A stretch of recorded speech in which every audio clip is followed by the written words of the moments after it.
সরে যাও, আমিও আমার মতো করে সরে যাই। তো সে স্বীকারও করেনি, সে সরতেও চায়নি।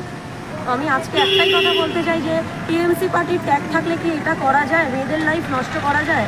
আমার মুখ্যমন্ত্রীর কাছে আমার একটাই রিকোয়েস্ট যে এরকম মানুষকে কি করে একটা পদ দিচ্ছে, যে তার ওয়ার্ডে গেলে, আমিও তার ওয়ার্ডে একটা সমস্যার জন্যই গেছিলাম, এবং তার ওয়ার্ডে গেলে আজকে এই জিনিসগুলো করছে পার্টির নাম করে করে। আপনি কি চাইছেন? আমি চাইছি একদম প্রশাসন সরকারের শাস্তি, এবং তার সাথে তার ফ্যামিলির লোকের, কেন তার মা একজন মহিলা, তার বোন একজন মহিলা, কি করে এই জিনিসগুলো করতে পারে দিনের পর দিন। তারপরে এই কৃত্যটা কেন? কৃত্যটা এলো ওনার অন্য ওয়াইফ যারা যারা আছে, যাদের সাথে এই জিনিস করেছে, রিঙ্কি মুখার্জি, তার সাথে কথা, এবং 2-3 জনের সাথে আমার কথা বলার পর জানা গেল যে প্রশাসন সরকারের, শুভদীপ সরকারের, টিএমসি কাউন্সিলরের 2 বছর পর আর কাউকে ভালো লাগে।